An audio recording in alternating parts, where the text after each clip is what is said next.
After they had finished singing, Jesus looked around the room. They were all so uncertain. The light from the oil lamps cast shadows on the faces of the 12. He had picked them all himself. Jesus took in a deep breath. "This very night you will all fall away on account of me. For it is written, I will strike the shepherd, and the sheep of the flock will be scattered. But after I have risen, I will go ahead of you into Galilee."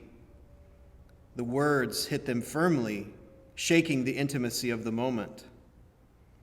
Simon Peter stood up, saying, "Even if all fall away on account of you, I never will." The expression on Jesus' face was very clear. He often got this way when his words were about to be very serious. "I tell you the truth," Jesus answered. "This very night before the rooster crows, you will disown me 3 times. Peter didn't believe him. Oh, this had to be a test. He declared, Even if I have to die with you, I would never disown you." The other disciples mumbled much the same. Jesus and the disciples walked slowly together to Gethsemane. It was a beautiful garden, a good place to think. Peter noticed that Jesus' feet, his walk was different. It was as if he was trying to carry the weight of the world on his shoulders. Each step was a labor, as if he knew what was about to happen. Jesus instructed his disciples to sit down. He walked over to Peter, James, and John. His eyes were half open. Jesus struggled to speak. He worked hard to breathe. "My soul is overwhelmed with sorrow to the point of death. Stay here and watch with me." Jesus moved just a few feet away. He fell down. It was as if an unseen force grabbed him and threw him to the ground. "My Father," Jesus said, "if it is possible, may this cup be taken from me. Yet not as I will, but as you will." What lay before Jesus was a path he knew he had to take. Jesus believed and chose and was committed in his trust in God. There he remained on the ground. His hands grabbed at the dirt, clinging at the grass. Then, returning to his disciples, he found them asleep. Could you men not keep watch with me for 1 hour?" He asked Peter. "Watch and pray, so that you will not fall into temptation. The spirit is willing, but the flesh is weak." He went away again to pray. "My Father, if it is not possible for this cup to be taken unless I drink it, to be taken away, may your will be done." Jesus returned to the disciples. They were asleep again. His heart wrenched within his chest. These were his friends. They had all been there throughout his ministry, supporting, learning, and now, when all they had to do was stay awake, they slept. He saw all their faces illuminated in the moonlight. Every memory passed through his mind, much like a father looking lovingly over a sleeping child. Jesus took a deep breath and returned to the spot where he had been praying. He prayed the very prayer he had spoken already. Then he returned to the disciples. His words woke them up. He looked older to them. Something wasn't right. Something was terribly wrong. And before John could say a word, Jesus spoke. "Are you still sleeping and resting? Look, the hour is near, and the Son of Man is betrayed into the hands of sinners. Rise, let us go. Here comes my betrayer."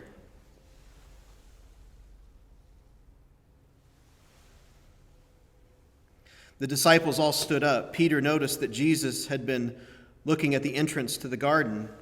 Soon shadows crept into the courtyard, the dark menacing fingers coming from the torches in the street. Someone was coming, much more than one. As local collaborators, the temple authorities were permitted by the Romans to have a small military force, more than a police force, but less than an army. Judas had arranged with the mob to arrest the one that he kissed. Judas approached Jesus, saying, "Greetings, Rabbi," and kissed him. Jesus replied, "Friend, do what you came for." Then the guards stepped forward and seized Jesus, arresting him. In a frenzied state, Peter drew his sword and cut off the ear of the high priest's servant. Jesus shouted at Peter, "Put your sword back, for all who draw the sword will die by the sword. Don't you think that I could merely speak the word and be protected by a multitude of angels? Just one word to my Father would make it so. But how then would the scriptures be fulfilled that say it must happen this way?" Jesus walked away from the soldiers and picked up the ear. He returned it to the servant, putting it in place and healing him instantly. Jesus turned to the mob. "Am I leading a military rebellion that you've come at me with weapons to capture me? Every day I sat in the temple courts teaching, and you did not arrest me. But this has all happened and taken place that the writings of the prophets might be fulfilled." With these words, the disciples scattered, running from Gethsemane as fast as they could.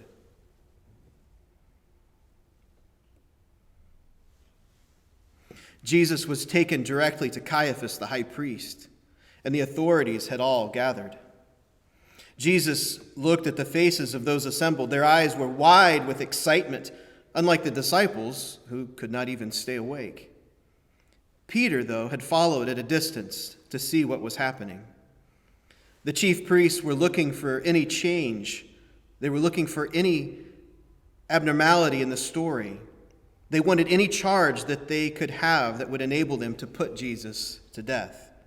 Although many paid witnesses came forward, no charge that would stick was issued. Then 2 more witnesses came forward and said, "Well, this fellow said, 'I'm able to destroy the temple of God and rebuild it in 3 days.'" Then the high priest stood up. Because there were no 2 witnesses who agreed to make the testimony against Jesus, it was custom for the high priest himself to seek a confession. There was no testimony of Jesus saying that he was the Messiah, the chosen one of God, so the high priest needed to hear it for himself. And he said to Jesus, "Are you not going to answer? What is this testimony that these men are bringing against you?" Jesus did not even change the expression on his face. The high priest boiled in his robes. The veins in his neck bulged and shook. "I charge you under oath by the living God. Tell us if you are the Christ, the Son of God." Jesus looked up. Quietly, he said, "Yes, it is as you say. But I say to all of you, in the future you will see the Son of Man sitting at the right hand of the Mighty One and coming on the clouds of heaven." Caiaphas tore his robe. His voice shook with rage. "He has spoken blasphemy! Why do we need any more witnesses? Look, now you have heard the blasphemy. What do you think?" Caiaphas was relieved. Jesus had stirred things up this week, and Rome had taken notice. If he had not been able to get Jesus alone with the help of Judas, they would have let him leave. There were too many supporters to arrest Jesus in broad daylight. It was better for one man to die than for Pilate's legion to destroy the entire city. But in unison, those gathered to find a way to kill Jesus spoke, "He is worthy of death." Then they spit on him, hitting him in the face and striking him with their fists. Others slapped him. One smacked him behind the head, saying, "Prophesy to us, Christ, who hit you?" Peter was terrified. Jesus had just been condemned of blasphemy by the Sanhedrin. There was nothing more that could be done, and so quickly Peter looked around. He didn't want to be arrested too. Just then he made eye contact with a servant girl, and she said, "You were with Jesus of Galilee." Peter growled, "I don't know what you're talking about." Then he slipped out of the gateway. So far, so good. Another servant girl called to him, This fellow was with Jesus of Nazareth." Peter denied it again, this time swearing an oath. "I don't know the man." There was a fire lit down the street for warmth. Peter joined those standing there, and after a little while of small talk and one-word answers, one standing by the fire looked at Peter and said, "Surely you're one of them, for your accent gives you away." Then he began to call down curses on himself, and he swore to them, "I don't know the man." And immediately a rooster off in the distance crowed. Peter, remembering Jesus' words, ran away, weeping bitterly.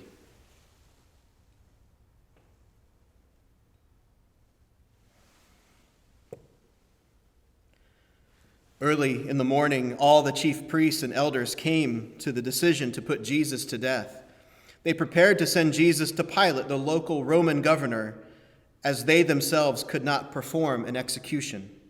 When Judas saw that Jesus had been condemned, his heart shattered. This was not the way it was supposed to be. He was supposed to convince them or call down heavenly wrath. Judas knew he was the Son of God, the Christ. He just knew it, but now he ran to the chief priests and handed them the money. Seeking forgiveness, he confessed, "I have sinned. I have betrayed innocent blood." "What is that to us?" they replied. "That's your responsibility." Tears streamed down Judas's face. He ran through the temple, casting the silver aside. 30 pieces of silver, the same amount the going rate of a slave, cascaded across the marble floor. The Son of God had been sold for the price of a slave. The coins echoed throughout the walls, bouncing their metallic sound around the pillars. Finding a small tree just outside the garden, Judas fashioned his tunic around his neck. He tied the other end to the largest branch of the tree. Without pause, with no time for thought, Judas jumped.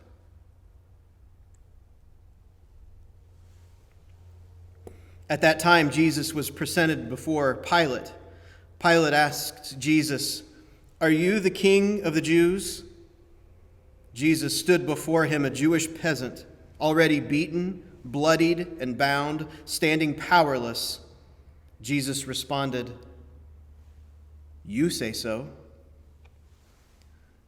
"Don't you hear the things they are accusing you of?" Pilate asked. But Jesus made no reply, not even a single word of explanation. Pilate was amazed.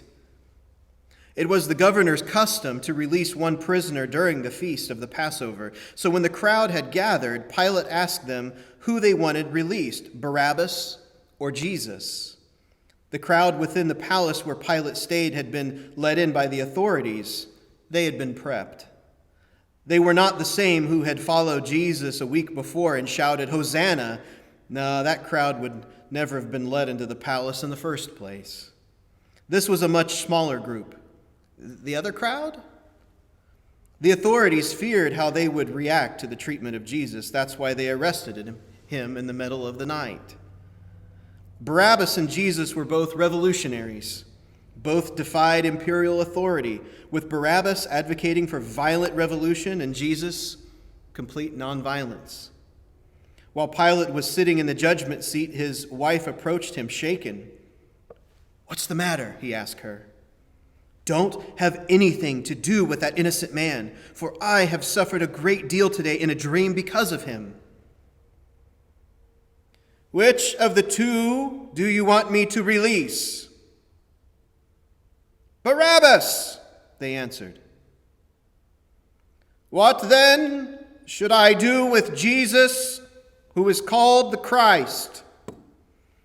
The crowd's long, haunting cry rang out, "Crucify him! Crucify him! Crucify him!"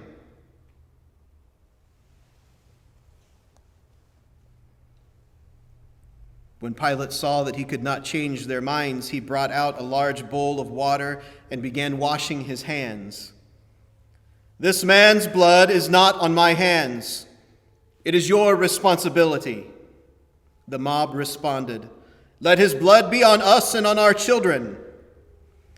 Pilate released Barabbas to the crowd, but he had Jesus flogged and handed over to be crucified.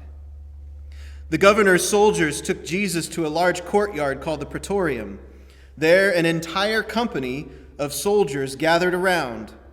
They stripped Jesus and placed a scarlet robe on his back, and then they twisted a crown made of thorns and forced it into his scalp. They placed a staff in his hands and knelt mockingly, shouting, "Hail, King of the Jews!" They spit on him, took the staff and repeatedly struck him on the sides of his head, shoving and twisting the thorns deeper within his scalp. After they'd mocked him, they stripped him again, putting his own clothes back on. He was then led for crucifixion. Crucifixion was reserved not just for capital punishment, but for a very specific form of capital punishment, for those such as runaway slaves or rebel insurgents who subverted Roman law and order.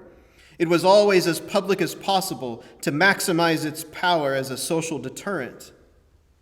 The vertical posts remained in the ground where crucifixion took place, and it was right in line with Roman execution, supreme execution, that involved suffering and humiliation, like being burned alive or eaten by animals.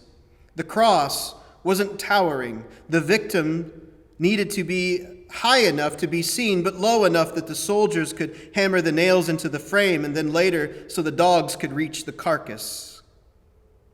That way, there wasn't even a possibility for the honor of a burial. They threw the large timber onto Jesus' back. This piece of wood would have been no large burden to the son of a carpenter. Often Jesus had carried planks weighing more than this in Joseph's shop. But after being flogged with leather with bone tips, the wounds on his back tore with every step. The crown of thorns remained pressed on his forehead, often seeping and running blood into his eyes. He simply could not carry this load. He tried and he tried. There was just no strength left within him. Simon, a Cyrene, was standing in the street, and a soldier grabbed him by the arm and told him to pick up Jesus' cross and carry it. Simon tried at first to resist the soldier. Simon was reminded that there were many more crosses at the end of the line. Simon lifted the crossbar easily upon his shoulder. They were being led to Golgotha, the place of the skull. When they reached the crucifixion site, the soldiers grabbed the timber and fit the bar to the pole, still laying on the ground. Jesus was thrown onto the cross. His arms were tied across the beam to hold up his body. Large, rusty nails were driven into the space between his wrist bones. His feet were held onto each other on the vertical post with nails through his ankles. It took an average of 8 thrusts of the hammer to drive the nail in all the way.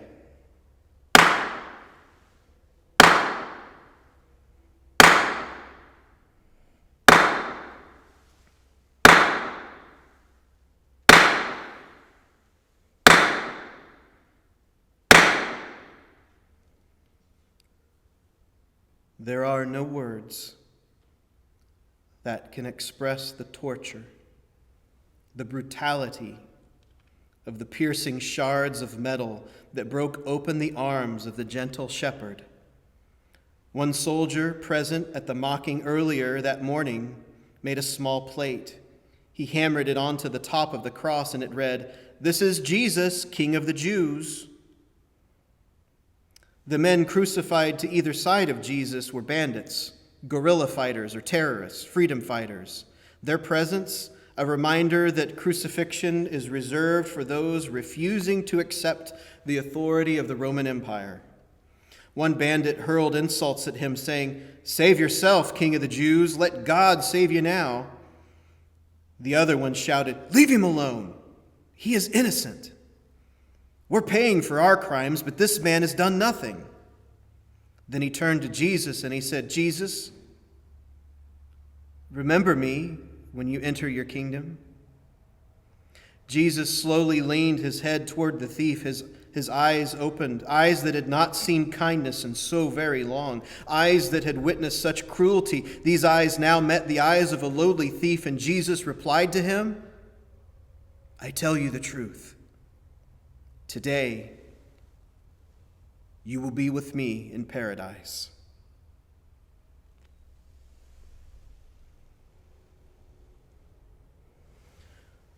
From the 6th hour until the 9th hour, darkness crept over the land. A supreme grief and judgment, a heaviness that defied the very sun in the sky. Then Jesus cried out, my God, why have you forsaken me?" Those around the cross said, "He's calling Elijah." And immediately a man fetched a sponge and filled it with vinegar, put it on a stick, and offered it to Jesus to drink. The rest said, "Now let's wait and see if Elijah comes to save him." When Jesus cried out again in a loud voice, he gave up his spirit.